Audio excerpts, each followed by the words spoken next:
Si eres empresa y tienes un proyecto de I+D empresarial, tenemos la financiación pública que necesitas. Préstamos bonificados del CEDETI para I+D empresarial. Desde 175.000 euros y hasta un 30% que no es necesario devolver. Más información en cdti.es. Préstamos bonificados del CEDETI. Porque juntos seguimos ayudando a crear futuro. Centro para el Desarrollo Tecnológico y la Innovación. Ministerio de Ciencia, Innovación y Universidades. Gobierno de España.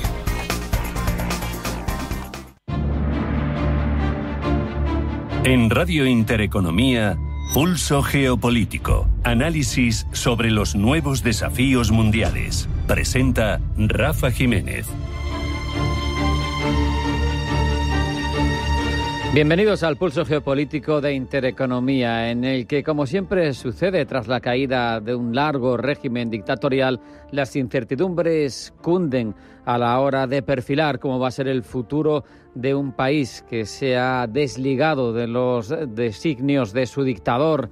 Por eso, los insurgentes que acabaron con el régimen de Bashar al-Assad están intentando organizar la transición. Su líder, Ahmed al-Shara, ya saben, el que tiene como seudónimo al-Julani, asegura que van a perseguir a los criminales de guerra del régimen de al-Assad y que van a anunciar pronto una lista con sus nombres. Entre tanto, y dentro del caos que se sigue viviendo en el país, la defensa civil siria, los cascos blancos, han concluido las labores de búsqueda de posibles detenidos en complejos de castigo penitenciarios del régimen de al-Assad. Eso sí, en Sednaya no han encontrado pruebas de celdas secretas o de sótanos ocultos, aunque sí que han encontrado cadáveres torturados. A todo esto, entre los múltiples actores que tienen relación con esta situación, vemos cómo el Pentágono insiste en que Estados Unidos lo que está es trabajando a través de sus socios para garantizar que las armas químicas que se sabe estaban en poder del régimen de al-Assad no caigan en manos equivocadas, porque sería un verdadero problema. Israel, por su parte, continúa bombardeando la zona de los alrededores de Damasco después de atacar durante la noche el puerto de Latakia en la costa mediterránea, pero eso sí, niega que sus tropas avancen con tanques hacia la capital siria, aunque un grupo opositor de esta nacionalidad, tras lanzar unos ataques a Israel dentro de Siria durante la noche, asegura que sí que están avanzando y que se acercarían hasta 25 kilómetros de la capital, un extremo que, como digo, Israel niega.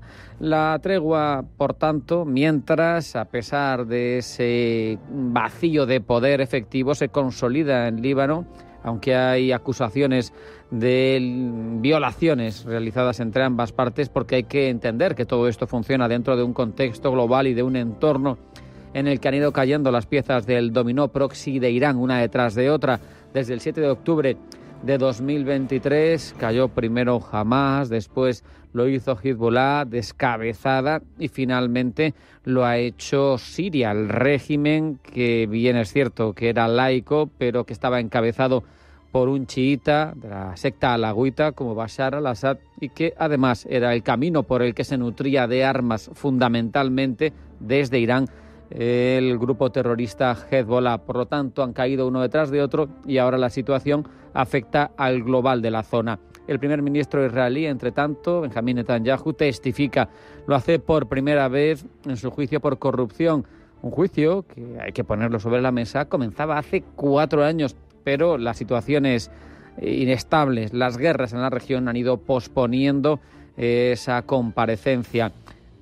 Pero no acabamos en Oriente Próximo, porque el mundo, que lo sabemos convulso y que empezamos por lo más candente, también tiene su versión de peligro geoestratégico. Justo en el otro lado, pasamos de Oriente Próximo a Extremo Oriente, porque Taiwán denuncia un sorprendente despliegue naval de China en los alrededores de su territorio, en el interior del Pacífico Occidental. Son maniobras que Pekín no habría confirmado y que, en opinión de Taipei, no hacen otra cosa más que intentar mandar un nuevo mensaje de confirmación de la soberanía china sobre la propia isla y sobre las aguas territoriales.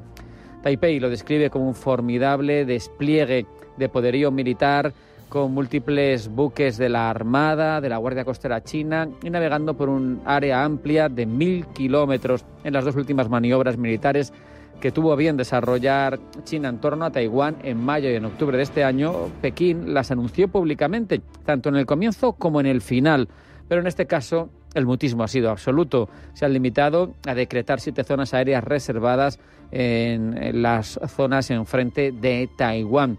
y el propio Taipei sostiene que ha detectado casi medio centenar de aeronaves, 12 buques de guerra chinos, otros tantos barcos oficiales, cifras importantes que no incluyen las embarcaciones que, según Taipei, se mantienen desplegadas en la primera y segunda cadena de islas, con la que, de una forma geoestratégica, China envuelve toda la zona para intentar mandar un mensaje a navegantes, para dejarle a todo el mundo claro que esa zona son aguas territoriales de China. Recordemos que en este conflicto de ámbito internacional se mantiene una situación más que peculiar, porque aunque todos los países, Naciones Unidas, Estados Unidos, los rivales de China, tanto partidarios como rivales como India, reconocen que Taiwán es parte de China, que China tiene la soberanía plena sobre esa isla, es parte de su territorio, pero no la tiene de facto y no quieren cambiar el statu quo.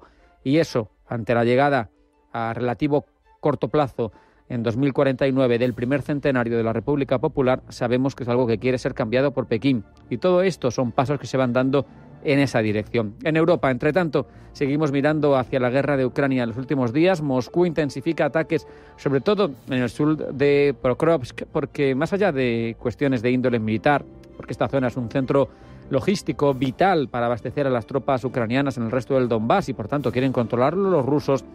Hay que recordar que en un momento en el que las futuras negociaciones de paz parecen ir vislumbrándose, ir tomando forma, a poco más de un mes de la llegada de la investidura de Donald Trump, que será el 20 de enero, Moscú está intentando controlar cuanto más territorio posible en la zona este de Ucrania. Parece, como digo, una toma de posiciones de cara a sentarse en una mesa, como también lo parecía el permiso estadounidense Joe Biden para usar los misiles estadounidenses ATACMS en suelo ruso.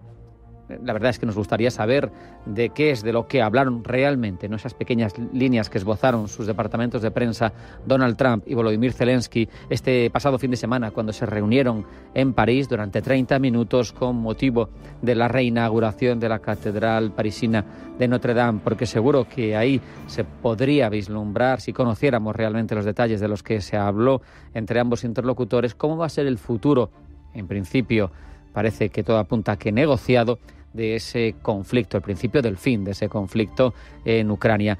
En cualquier caso, vamos ya con los titulares a la vuelta de publicidad, los que elabora Blanca del Tronco. Hacemos un pequeño alto y enseguida sigue a media sesión, no, Pulso Geopolítico en Intereconomía.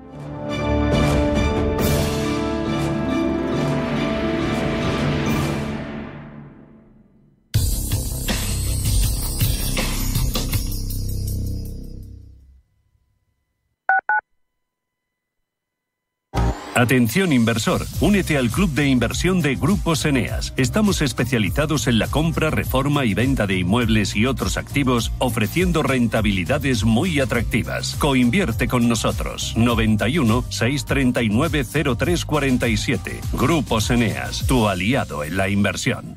Radio Intereconomía. Alquilar con seguridad suena imposible, pero con Arrenta es totalmente arrentable. Protege tu alquiler al mejor precio con Arrenta. Correduría especialista líder. Somos aquello que siempre quisiste ser. Creamos aquello que siempre quisiste tener. Las reglas del juego han cambiado. Somos traders. Operamos. Black Bear Broker. El broker de los traders. ¿Imaginas un lugar donde la Navidad brilla mucho más? Descúbrelo en Parque de Atracciones de Madrid. Del 6 de diciembre al 5 de enero, adéntrate en Winterland, el reino de hielo y luz donde habitan mágicas criaturas. Espectáculos en cada rincón y más de 30 atracciones con las que gritarás de emoción. Parque de Atracciones de Madrid. La Navidad empieza aquí. El Ayuntamiento de Boadilla te invita a Espacio Finanzas, los días 16 de noviembre con el fundador de Criptoplaza, Jesús Pérez, y 14 de diciembre con el experto en el sector inmobiliario, Juan Aro. Nos hablarán del panorama económico actual, de tendencias y de oportunidades de inversión en los mercados. Encuéntrate de nuevo con tus finanzas en el Teatro Municipal Princesa Doña Leonor de Boadilla del Monte. Entrada libre hasta completar aforo. Más información en intereconomía.com. Radio Intereconomía, la radio de los negocios para estar bien informado. Eres lo que escuchas.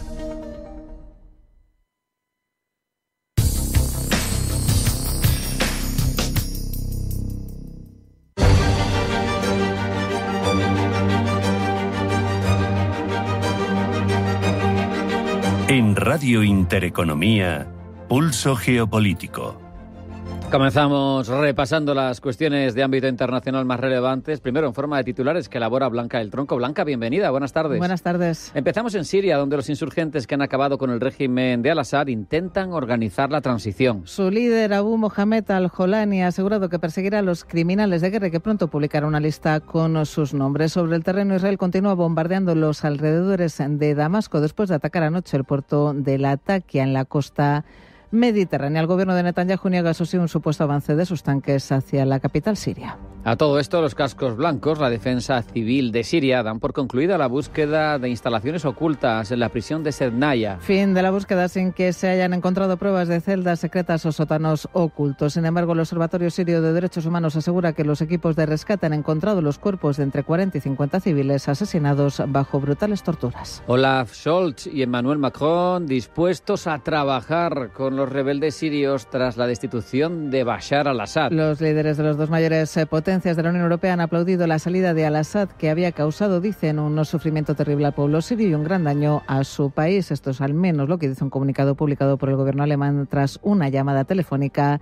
entre los dos líderes. La declaración llega en un momento en el que los gobiernos de todo el mundo se esfuerzan por forjar nuevos vínculos con la principal facción rebelde de Siria, Hayat Tahrir al-Assad, un grupo que anteriormente era aliado de Al-Qaeda y que está designado como organización terrorista por Estados Unidos, la Unión Europea, Turquía y Naciones Unidas. Seguimos en la zona, en concreto en Líbano, donde se consolida la tregua a pesar de las acusaciones de violaciones de la misma que realizan ambas partes. Desde Israel, entre tanto, aseguran que en este momento, 14 meses después del inicio de la guerra en la Franja de Gaza, hay mayores probabilidades que nunca de que se logre un acuerdo con Hamás para un alto el fuego y la liberación de rehenes. Según el ministro de Exteriores israelí, no habrá un alto el fuego en Gaza sin un acuerdo para liberar a los rehenes, pero ahora, dice, hay voluntad de ambas partes en lograrlo.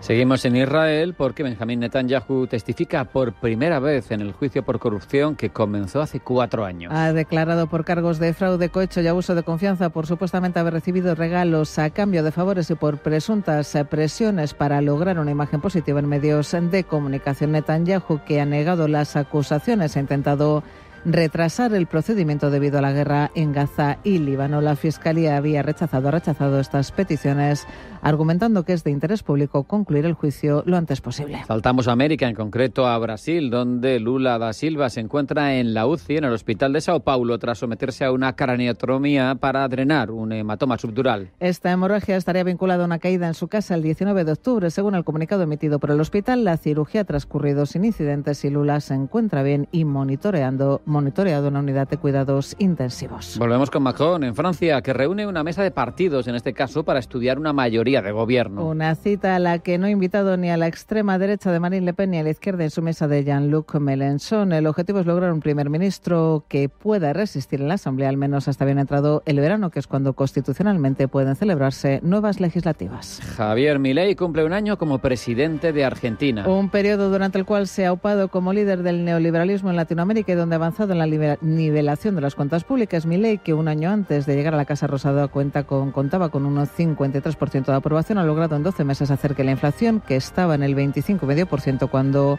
él llegó al poder, pase al 2,7%, el dato más bajo en los últimos 3 años. Los reyes de España inician visita de Estado a Italia. Visita para fortalecer las relaciones bilaterales y que durará hasta el jueves. El punto central del viaje será el miércoles, día en el que el rey se dirigirá a los parlamentarios italianos en una sesión conjunta de los diputados y el Senado.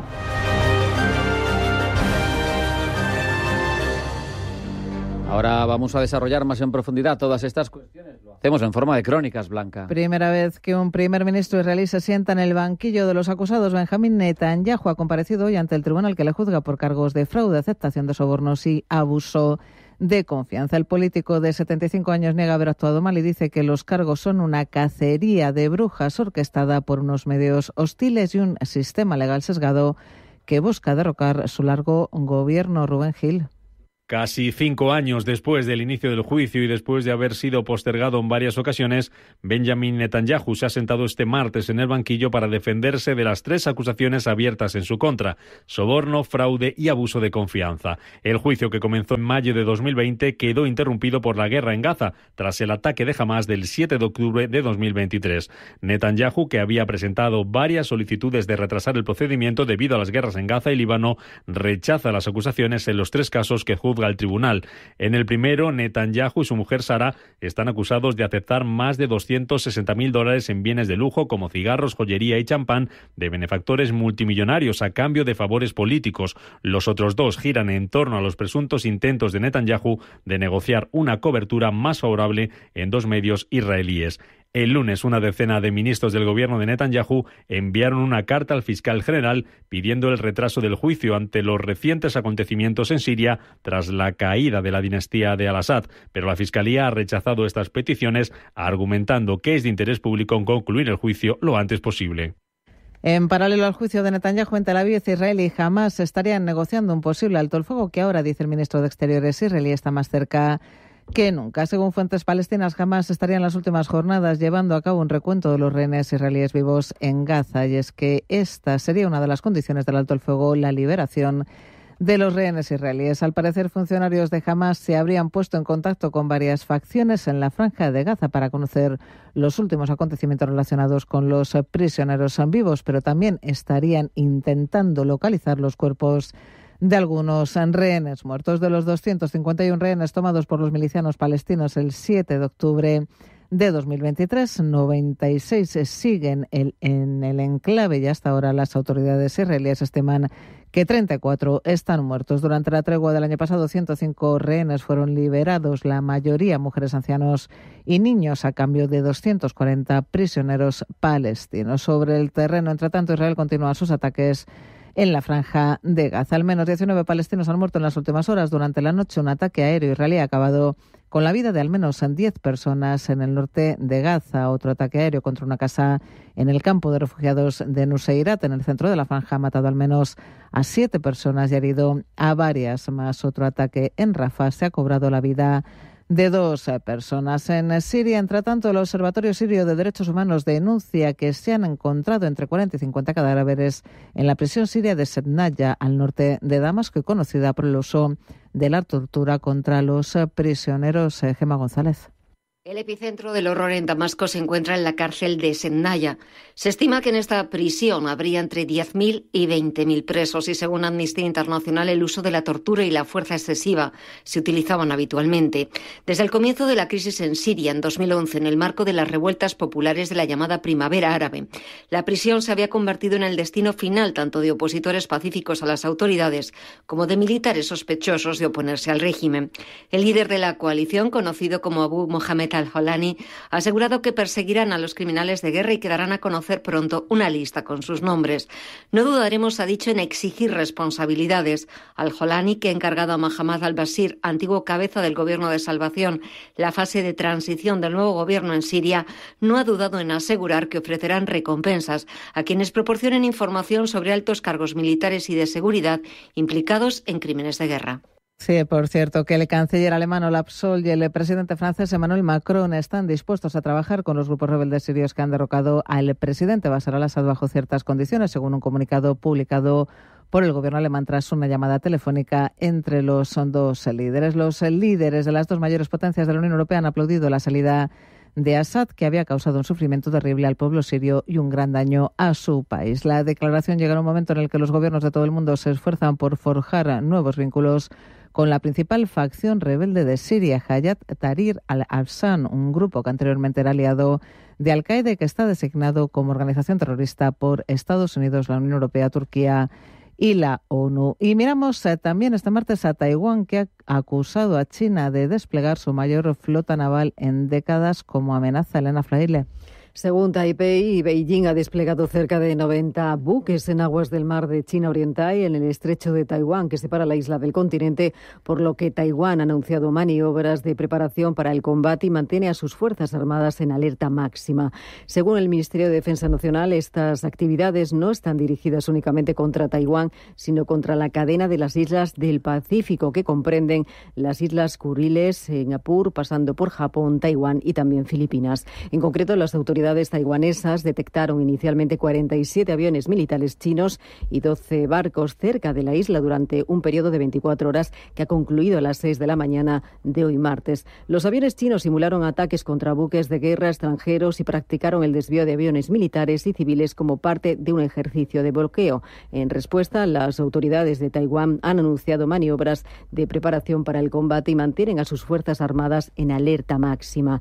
China, que considera a Taiwán como parte de su territorio, aún no ha comentado ni confirmado si su ejército está realizando maniobras. No obstante, la denuncia se produce un día después de que China impusiera amplias restricciones aéreas frente a su costa oriental y pocos días después del viaje del presidente taiwanés Lai Ching-te al Pacífico. En lo que va de año, el gigante asiático ha realizado 2 grandes maniobras militares en torno a Taiwán, mientras el gobierno de Lai Ching-te rechaza las reivindicaciones de soberanía de Beijing y afirma que solo el pueblo de Taiwán puede decidir su futuro. Y en Francia, Emmanuel Macron convoca a casi todas las fuerzas políticas del país con el objetivo de nombrar un primer ministro de interés general, Pablo Llanonet.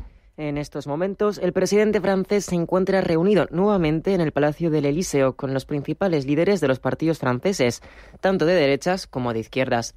Su objetivo es llegar a un pacto de interés general, al estilo ruseniano, y constituir así un ejecutivo más representativo que se mantenga en el poder durante al menos 10 meses, hasta que se puedan llevar a cabo nuevas legislativas. La diputada ecologista Marine Tondelier del Frente Nacional Popular celebra el matiz de interés general al considerar que creará un gobierno coherente y consecuente con las legislativas de junio, donde salió a flote un parlamento diverso y sin mayorías. Necesitamos un gobierno coherente. Cuando nos dicen que vamos a tener un gobierno de interés general, eso ya significa. Y es cierto que los gobiernos anteriores estuvieron al servicio de intereses particulares. Allí sería nuevo decir, bueno, el gobierno se va a ocupar del interés general. Una gran noticia. En este interés general, sin embargo, no participarán ni la Agrupación Nacional ni la Francia Insumisa, un total de 20 millones de franceses. Mientras la formación de Jean-Marie Le Pen, así como sus aliados, un total de 140 diputados, han sido desestimados por el propio Macron, la extrema izquierda de la Francia Insumisa, un total de 71 legisladores, ha decidido por sí misma no acudir a los encuentros, firme en su decisión de que el presidente dimita al considerarlo el responsable último de la crisis política, ya que dicen no ha nombrado desde el primer momento a un primer ministro de izquierdas. Con estas reuniones, Macron querría agrupar en el hemiciclo Elíseo a las fuerzas que considera del arco republicano para conseguir un ejecutivo que sobreviva a una nueva moción de censura y logre sacar adelante unos presupuestos que representen a la mayor cantidad de partes. Las diferencias entre las formaciones no son pocas, pero algo sí las une. Ninguno de los bloques, ni el de izquierdas ni el de derechas, suman y ha sumado mayoría en las legislativas de junio. Este nuevo ministro, que saldría anunciado presumiblemente mañana, simbolizará, más allá del fracaso del ejecutivo de Barnier, el éxito en unas negociaciones divididas por muros ideológicos rígidos. Y en Argentina, Javier Milei encabeza su primer año como líder del neoliberalismo en Latinoamérica tras haber logrado el superávit fiscal prometido a la población. Pablo. Hace un año, Milei obtuvo un 56% de apoyos electorales, dejó atrás el peronismo y emprendió el turbulento camino hacia la reducción del Estado y el déficit cero. Se puede cambiar y existe una Argentina posible si ese futuro es liberal. Por lo tanto, vayamos a pelear por las ideas de la libertad. ¡Viva la libertad, carajo! En 12 meses ha hecho que la inflación pase del 25% al 2,7%, un dato que ha logrado, dice, gracias a la contracción fiscal. Pese a que compramos 15.000 millones de dólares, pese a que se nos dispararon los puts, pese a que tuvimos que pagar los pasivos remunerados, la contracción por Bopreal y la contracción por superávit fiscal ha sido tal que compensó todo eso y dejó la base monetaria constante. Por eso está bajando la inflación. Esta sorprendente bajada, sin embargo, contrasta con el dato de la pobreza. Ha pasado de representar a 19 millones de personas a más de 24 millones que han salido numerosas veces a las calles para protestar. Primero, contra la ley de bases, que tenía el objetivo de privatizar empresas públicas y desregular la economía. Luego, contra la retirada de subsidios al transporte y a la energía. Y después, contra el veto al aumento de fondos de apoyo a universidades y pensiones. En el plano diplomático, las relaciones han empezado a florecer sobre un terreno poco fértil. El frío recibimiento que el líder brasileño Luiz Inácio Lula da Silva dio al dirigente durante el G20 contrasta con los calurosos apretones de manos que Milei se dio con el futuro presidente Donald Trump hace unas semanas.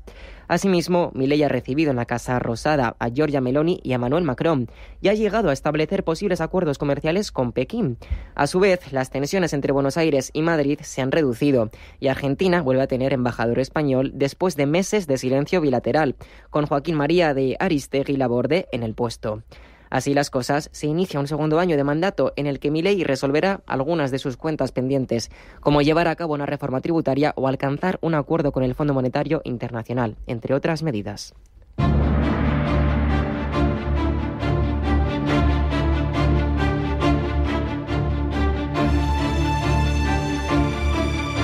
En Radio Intereconomía, Pulso Geopolítico. Presenta Rafa Jiménez.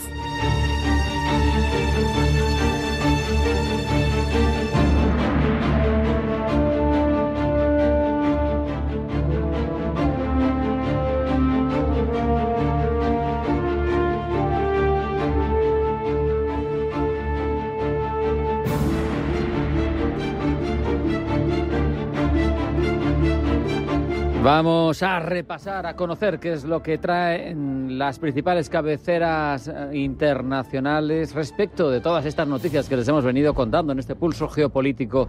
Esa es una labor que hace Pablo Iannone cada día. Pablo, bienvenido, buenas tardes. Buenas tardes. En esas cabeceras sigue resonando las repercusiones de la huida del dictador sirio Bashar al-Assad a Rusia.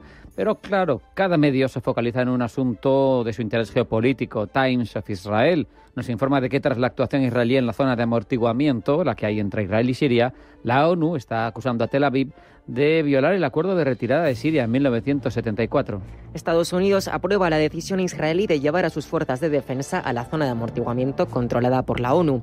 Lo hacen para contrarrestar cualquier amenaza a los altos del Golán, que como ya saben, está bajo dominio de asentamientos israelíes desde la guerra de Yom Kippur en 1973. El nuevo envío de tropas israelíes a la zona de amortiguamiento podría no ser temporal, ya que, como dice el ministro de Defensa israelí Israel Katz, dependerá del desarrollo de los acontecimientos. A tales efectos, la ONU ha emitido una carta en la que acusa al país hebreo de violar el acuerdo que, en 1974, arrojó algo de agua fría sobre las tensiones entre ambos países tras la guerra de Yom Kippur. Esta maniobra de Israel responde al deseo de reforzar el control de los altos del Golán, según algunos, una región que oficialmente pertenece a Siria. The Guardian, desde el Reino Unido, subraya las polémicas palabras de Netanyahu asegurando que esos altos del Golán pertenecerán siempre a Israel. Mientras Siria insiste en recuperar este terreno, Israel, a través de su primer ministro, reivindica que estará siempre bajo control israelí porque garantiza su seguridad y soberanía. Benjamin Netanyahu ha agregado que el Golán será parte del Estado de Israel para la eternidad. Entre tanto, Al Jazeera mira hacia los ataques aéreos israelíes sobre Siria y lo hace con la intención de acabar con cualquier resto de equipo militar. El Observatorio Sirio de Derechos Humanos ha afirmado que Israel ha lanzado más de 200 ataques aéreos que han destruido los sitios militares más importantes de Siria, incluidos aeropuertos sirios y sus almacenes, así como depósitos de armas y municiones, todo en varios lugares de la mayoría de las gobernaciones sirias, entre ellas Damasco. Desde Estados Unidos, y apuntando más hacia lo geopolítico, The Wall Street Journal señala que Irán ha sufrido un golpe de proporciones históricas con la caída de al-Assad. El medio apunta a que Teherán ha perdido un pilar de su estrategia de seguridad nacional, que enfrentará otro desafío con la llegada de Donald Trump a la presidencia estadounidense. Y a todo esto, The Guardian prevé que el paulatino debilitamiento de Irán en Oriente Medio está cosechando una situación que, dice, la Unión Europea tendría que aprovechar. A las razones ya expuestas, este medio suma que ni el líder regional, Arabia Saudí, ni algunos aliados iraníes cogidos por pinzas, tales como Rusia y China, tienen interés en que Teherán confeccione armas nucleares o expanda su influencia. Todo crea, dice The Guardian, una oportunidad que la Unión Europea debería aprovechar.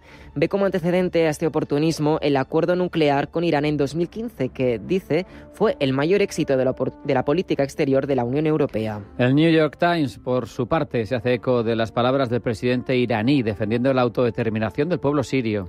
Masoud Pezeshkian ha declarado que es el pueblo sirio el que debe decidir sobre el futuro de su país y su sistema político y gubernamental. Los sirios, dice, deben tener la libertad de hacerlo sin violencia ni intromisión extranjera. Y el South China Morning Post nos habla de qué cabe esperar en las relaciones entre Siria y Pekín a partir de ahora. Los lazos de China con Siria, dice este medio, están siendo puestos a prueba por la repentina caída de Bashar al-Assad, que es amigo de Pekín. Los analistas, sin embargo, predicen que Beijing y Damasco adoptarán un enfoque pragmático hacia la cooperación y la inversión.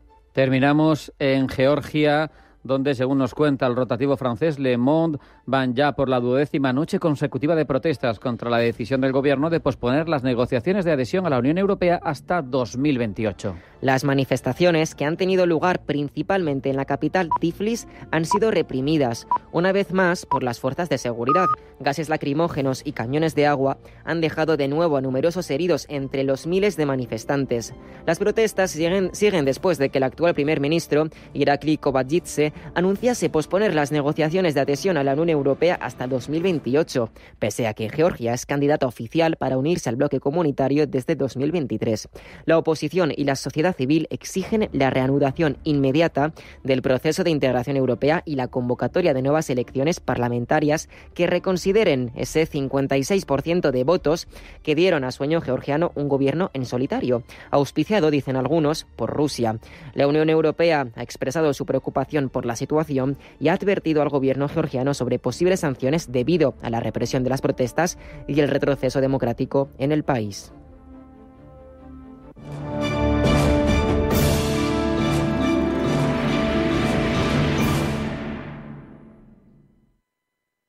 Vive una Navidad de 10 en Valladolid. Disfruta con la decoración de la Plaza de los Deseos en Fuenterrada y el majestuoso Árbol de los Deseos en la Plaza Mayor de Valladolid. Además, al comprar con tarjetas de Caja Rural de Zamora en comercios asociados, obtendrás un 10% de descuento en todas tus compras. Caja Rural de Zamora. Gente como tú.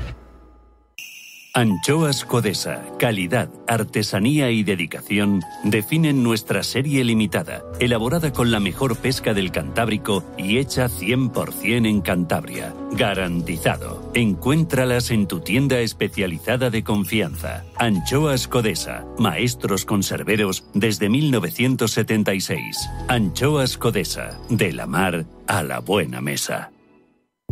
Se sabe cuando se hace sin prisa.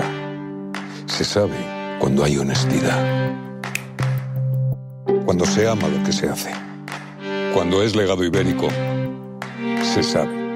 Y si lo eliges, aciertas. Legado ibérico del Pozo, siempre sale bueno.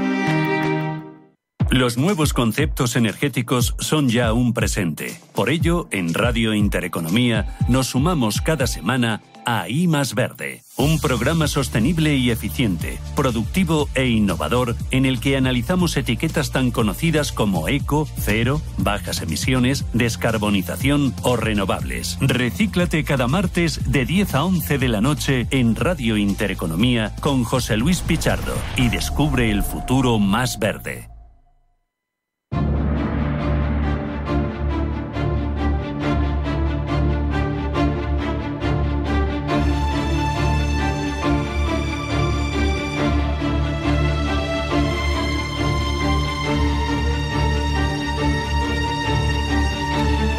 Ahondamos en cuestiones estratégicas, lo hacemos a menudo en torno a las relaciones entre países, pero también hay que conocer lo que supone cada tipo de armamento.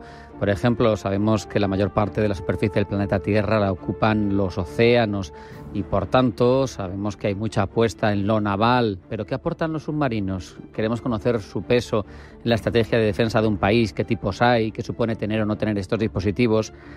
Y de ello nos habla Carlos Martí Sempere, que es consultor en seguridad y defensa. Carlos, bienvenido, buenas tardes. Hola, buenas tardes. Carlos, ¿cómo influye una flota de submarinos en la capacidad de disuasión de un país? Bueno, una flota de submarinos es un elemento esencial, sobre todo para cualquier país que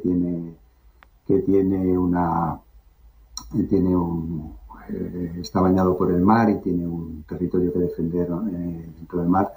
Entonces, el submarino es un elemento esencial para la defensa de todo su territorio, de defensa del tráfico marino, de defensa de sus plataformas pesqueras, de defensa de todo lo que se mueve por el mar. Entonces, el submarino es un elemento que hay que considerarlo esencial.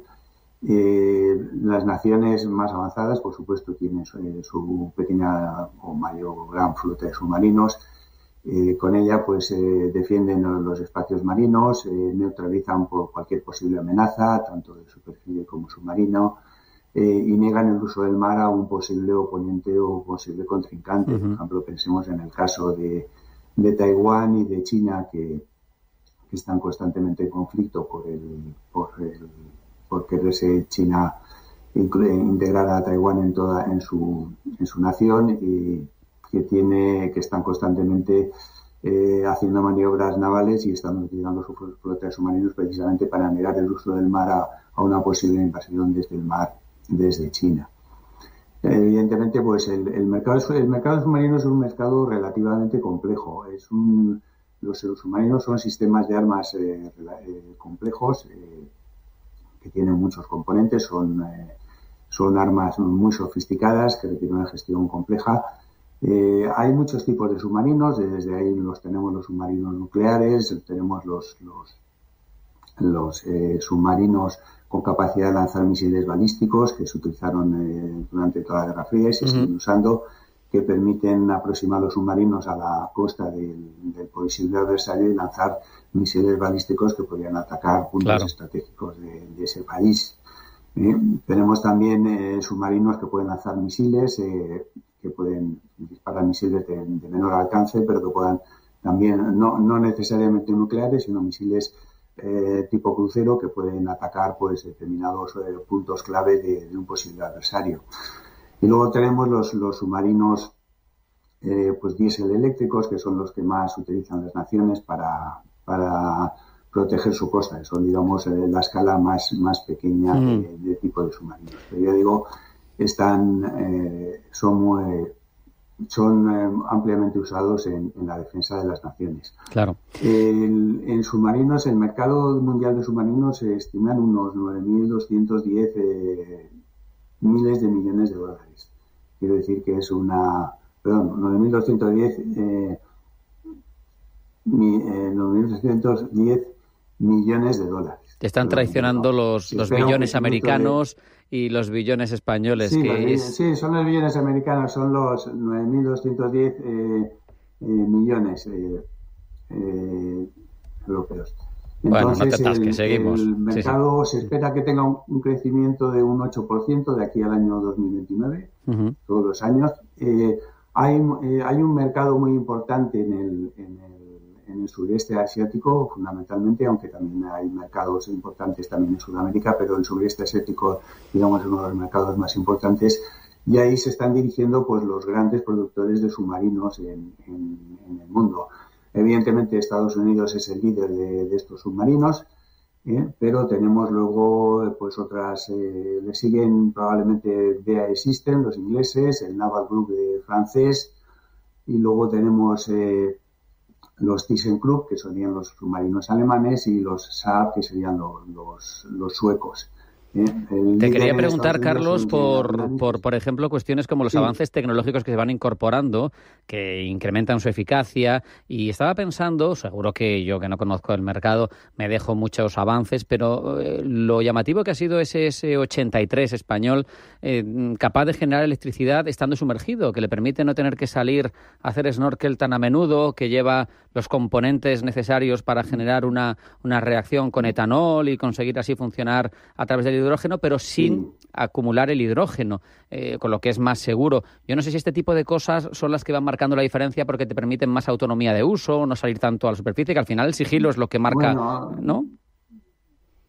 Sí, bueno, vamos a ver, la idea sería el submarino nuclear. Un submarino nuclear es fantástico porque puede estar meses debajo del agua, pero claro, es carísimo y muy solo se lo pueden permitir las grandes naciones. Los Estados Unidos, el Reino Unido y Francia son los únicos 3 naciones, bueno, aparte de Rusia, que tienen submarinos nucleares. Entonces, una opción más barata es el submarino con un sistema de propulsión que se llaman anaerobios, que son sistemas de propulsión que no necesitan aire, que pueden funcionar debajo del mar. ¿Eso que permite esos sistemas anaerobios? Pues que estén trabajando, este submarino sumergido 2-3 semanas sin tener que salir a superficie, con lo cual es mucho más difícil de detectar y es una opción muy interesante para naciones que no tengan esa capacidad económica o tecnológica para esos desarrollos. Realmente esos submarinos con sistema IP o sistemas anaerobios son desarrollos que ya han realizado bastantes naciones. Los suecos tienen un submarino, los franceses también tienen este tipo de submarinos, los alemanes, etcétera. Lo que es más novedoso es que España haya decidido que su próxima generación de submarinos tengan esta capacidad. Y dentro de esa capacidad, pues los españoles hemos elegido una tecnología ciertamente interesante y que parece bastante adecuada y que es la que vamos a hacer en nuestros submarinos. Digamos, la idea no es nueva, pero el desarrollo sí es nuevo y es un desarrollo que está bastante bien pensado para las necesidades defensivas o de nuestra capacidad industrial que tenemos en España hoy por hoy. Supongo que es un arma, cuando la utilizamos como tal, con una clara relación coste-beneficio respecto de otras instalaciones. Yo qué sé, se me ocurre un submarino, un portaaviones. Quiero decir, si eres capaz con un submarino que cuesta mucho menos de hundir un portaaviones, estás intentando igualar fuerzas cuando realmente tiene mucha más capacidad tu enemigo que tú, ¿no? En ese caso es una alternativa. Bueno, realmente son armas distintas. Un portaaviones pues se necesita para llevar aviones y para tener el dominio del aire en una zona donde tú necesites dominio del aire, que a lo mejor no son muchas. El submarino es un método relativamente, es un arma muy eficaz, es un arma más barata. Con todo, hoy en día el submarino sigue siendo muy caro, pero bueno, los alemanes lo utilizaron con gran eficacia durante la Segunda Guerra Mundial y durante la Batalla del Atlántico estuvo ocasionando enormes daños al tráfico marítimo entre el Reino Unido y los Estados Unidos. Hoy en día realmente pues el submarino sigue haciendo ese papel. El papel coercitivo del submarino es especialmente alto y es una ventaja tenerlo. Yo creo que tener un submarino es interesante. Lo que llego es un sistema caro, es un sistema costoso. De hecho, pues España vamos a fabricar 4 submarinos, con suerte tendremos 6 o 8, pero no vamos a poder tener muchos más porque el elevado coste, y con esos 8 submarinos realmente cubrimos nuestras necesidades defensivas bastante bien, teniendo en cuenta que tenemos la OTAN y otras naciones que también aportarían su flota de submarinos. Carlos, para terminar, nos vamos quedando sin tiempo, apuntábamos el interés de algunas zonas del mundo, de algunos mercados por los submarinos, y yo te pregunto cómo ves el desarrollo de flotas submarinas en potencias emergentes y qué impacto crees tú que tendría en la geopolítica global. Bueno, los submarinos yo creo que va a ser muy difícil hacer un submarino es una cosa muy compleja. Realmente, salvo China, que está desarrollando sus submarinos, y creo que Corea también anda detrás de hacer algunas cosas, realmente no es una tecnología que puedan las naciones conseguir con facilidad. Incluso la India, que quiere hacer sus submarinos, está pensando en el apoyo de algunas naciones europeas o algunos fabricantes europeos para hacerlo en una fase de coproducción, etcétera, etcétera. Pero no empezar desde cero, porque realmente es muy costoso hacer un submarino.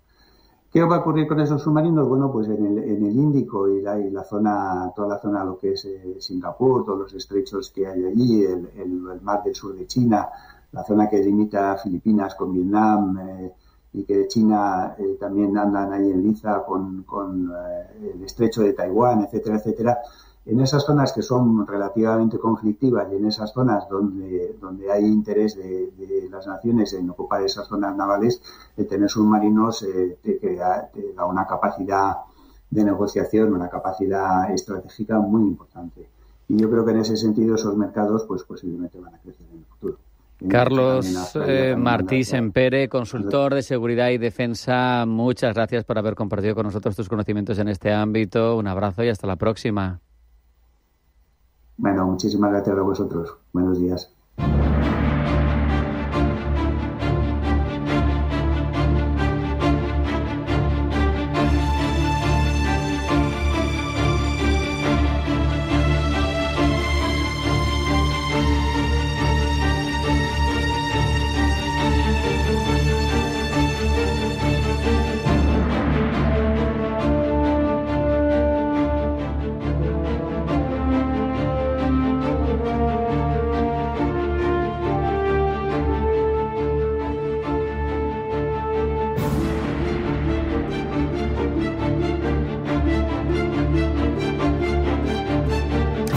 Reflexionamos ahora sobre la derivada geoeconómica de la seguridad energética, sobre su posible impacto en el devenir de conflictos en zonas importantes para la energía en todo el mundo, cómo puede afectar a la evolución, cómo puede limitar a los actores, cómo puede influir en definitiva. De eso hablamos con José Ignacio Castro, profesor militar, miembro de Minerva Institute. José Ignacio, bienvenido, buenas tardes. Bien hallado, Rafa, muy buenas tardes. Un saludo para ti, para Sergio y para todo el mundo que está detrás de las cámaras y, como no, para toda tu audiencia. ¿Puede llegar a afectar esa interdependencia energética global que todos sabemos y que está ahí a la hora de incluso poder frenar o moderar un conflicto internacional? Por supuesto, porque la energía es parte de la geoeconomía y es un hecho muy importante. De hecho, estamos viendo el game changer que va a ser el nuevo régimen que va a haber en Siria, o lo que estamos viendo en un conflicto prolongado en todo nuestro Oriente Próximo, en todo el Middle East, del conflicto de Israel con otros actores dentro de la zona. Políticamente es un factor muy importante y que puede ser moderador y que puede ser significativamente un cambio en todo este paradigma. Fíjate, José Ignacio, que yo creo quizá que un ejemplo bueno es la forma en la que está respondiendo Israel a los ataques de Irán. No está atacando instalaciones energéticas y lo podía hacer en muchos órdenes. Está mirando mucho porque, claro, al final todo esto, si lo hiciera, porque probablemente capacidad tiene, como ha demostrado atacando en el corazón de Teherán cuando lo ha necesitado, o atacando como en los años 80 cuando se quiso en Irak construir un reactor nuclear, si lo hiciera de forma grave en las principales estaciones de carga iraníes o en sus principales refinerías, pues sufriría una conmoción el precio del petróleo y, sin embargo, está siendo todo mucho más quirúrgico. Pues efectivamente, Israel es un actor tremendamente racional, Irán también lo es, y ambos están en un intercambio de lucha por el poder, intentando cada uno mantener una cuota y un espacio. Irán depende en una gran parte de las exportaciones en gas y petróleo para su maltrecha economía. Israel lo sabe. Estados Unidos, que está detrás de Israel. Hay un equilibrio de mercados energéticos y, por tanto, los objetivos militares de Israel todavía no han contemplado acciones directas contra los objetivos de producción tanto de gas como de petróleo que pueda tener Irán. Dicho esto, las instalaciones iraníes están defendidas por armas antiaéreas. Israel ha demostrado que es capaz de neutralizar la defensa de esas armas y hay un juego de equilibrios de poder y de terror para que ningún actor vaya a más dentro de esta conflagración. José Ignacio, sin embargo, este tipo de cosas siempre van en estos conflictos siempre funcionan de una manera soterrada, ¿no? Porque no hay mecanismos, no hay instituciones internacionales que medien para evitar esto, ni tampoco lo proclaman, más allá de alguna advertencia, las grandes potencias, Estados Unidos, China, Rusia, la Unión Europea. Al final todo esto se hace por detrás, ¿no? Efectivamente. Lo que sale a la luz muchas veces es cuando ya son las consecuencias de algo que ya o se ha pactado, o se ha acordado, o se ha limitado dentro de un conflicto.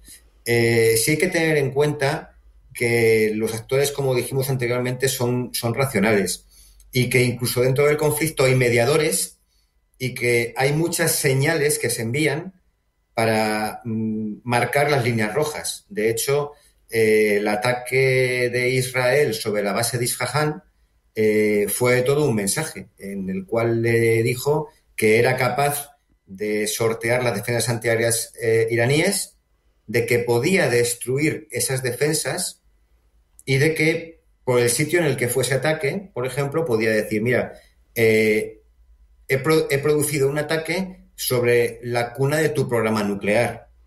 Con lo cual, dentro de un ataque, aunque sea limitado, encierra todo un mensaje. Claro.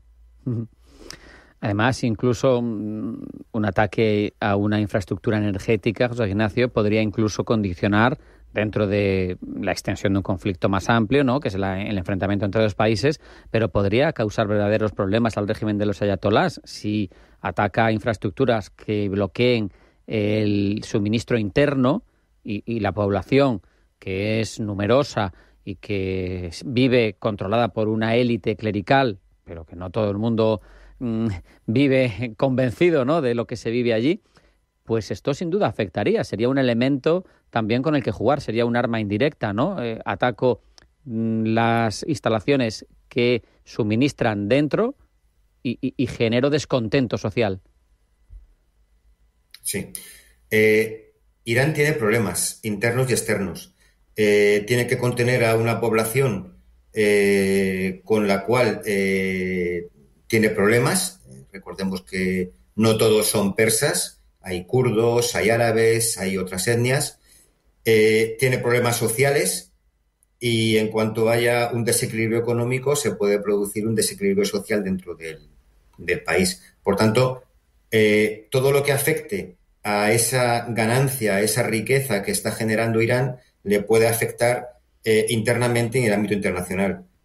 Como contrapartida, Irán también tiene sus armas geopolíticas. Irán es un país que, por su posición, es la que controla la salida de toda la producción petrolífera del Golfo Pérsico a través del Estrecho de Hormuz.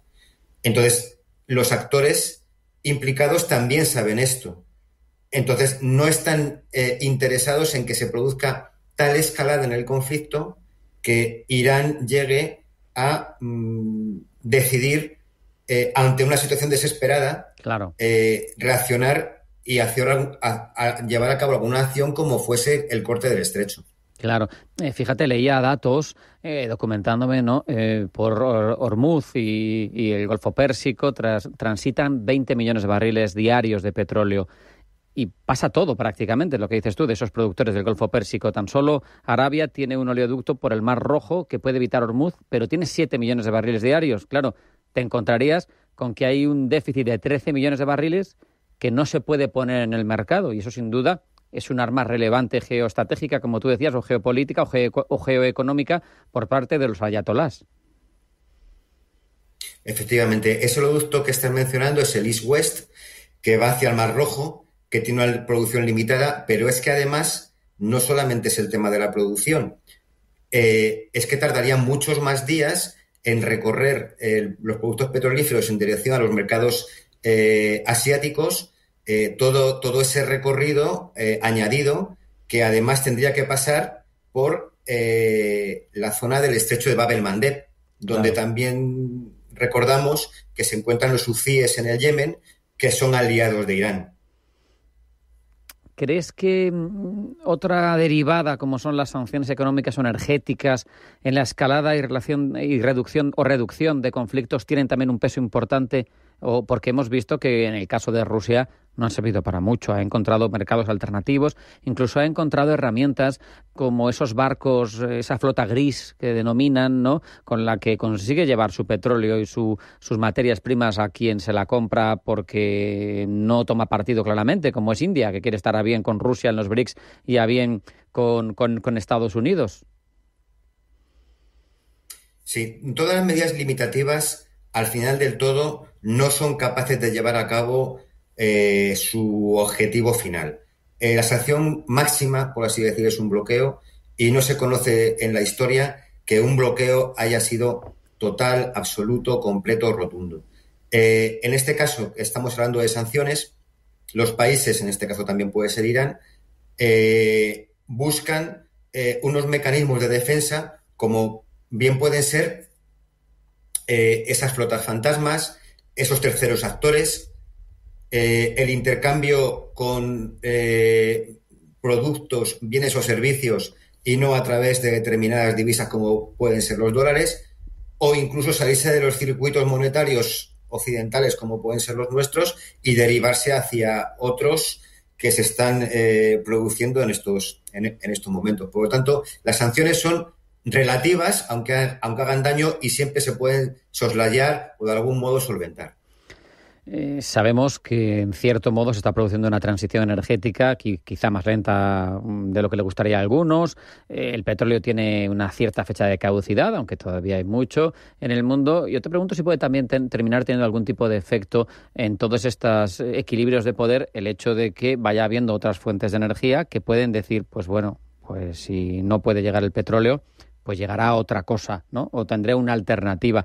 Pero que al final, primero, se mueve de otras maneras, con redes tipo malla que estrechan las relaciones entre vecinos, pero dificulta el traslado a más largo plazo, ¿no?, por el tipo, por ejemplo, que es la electricidad. Eso genera otras geopolíticas, al final, más cercanas, más localizadas y también con menos capacidad de compensar lo que sucede en el otro lado del mundo, ¿no? Sí, te doy la razón. En un futuro, la última gota de petróleo valdrá cero. Pero ¿cuándo va a llegar ese futuro? De hecho, países como Emiratos, como Arabia Saudita, etcétera, están buscando encontrar un espacio en el cual hay un escenario en el que ellos consideran que se puede acabar sus fuentes de energía tradicionales. Pero ¿cuándo va a llegar eso? Entre tanto, el mundo está ávido de energía. La energía más barata que pueden obtener ahora es a través de los hidrocarburos, del petróleo, y todos los países la están deseando. Que en un futuro puede haber nuclear, por supuesto que va a haber nuclear, o fuentes de energía renovables e intermitentes, bien, pero a día de hoy tanto el petróleo como el gas son importantes. Tardaremos muchos años con estas fuentes de energía alternativa, ya digo, ese mix en el cual haya hidrocarburos, haya energía nuclear y haya una potente fuente de energía renovable, se puedan llegar a contemplar. Y como tú muy bien dices, tiene que haber una serie de redes interconectadas por las cuales pueda pasar al final pues lo que tenga que derivarse a través de ellas. Fundamentalmente podrán ser o bien energía eléctrica, o en un futuro ya veremos cómo tiene que ser el tema del hidrógeno, que esperemos que sea verde. Claro, que esa es otra. Al final, lo que nos queda claro, José Ignacio, es que la energía es un factor más, primero de la geoeconomía, pero segundo de la geopolítica y de la geoestrategia, y eso hay que tenerlo en cuenta cuando se analizan los equilibrios de poder y la realidad a la que estamos asistiendo. José Ignacio Castro, Minerva Institute, ha sido un verdadero placer hablar contigo estos minutos. Un abrazo, hasta la próxima. Un saludo muy cordial, un fuerte abrazo para todos. Muchas gracias. Y hasta aquí hemos llegado en esta edición de Pulso Geopolítico, en el que les hemos contado, como es habitual, todo lo que ha sucedido en materia internacional a lo largo y ancho de esta jornada, pero además hemos ahondado en dos cuestiones que no están siempre sobre la mesa, pero que sin duda influyen y que marcan la evolución de los conflictos. Si eres un país pequeño, no tienes dinero para un portaaviones que vale muchos miles de millones de euros. Si es que puedes construirlo, bueno, pues puedes invertir en un submarino que es más barato y quizá hundirlo. Hablamos de esos equilibrios que cambian las relaciones entre países, como son las amenazas por quitarte la energía, que es básica en la sociedad que vivimos, cuestiones todas que al final se desvelan como parte de la geopolítica internacional y que nosotros le traemos en este pulso geopolítico que llega ya a su fin. No hay tiempo para más. Sean felices, pasen buena tarde y mañana sigue el pulso geopolítico en Intereconomía, no se lo pierdan.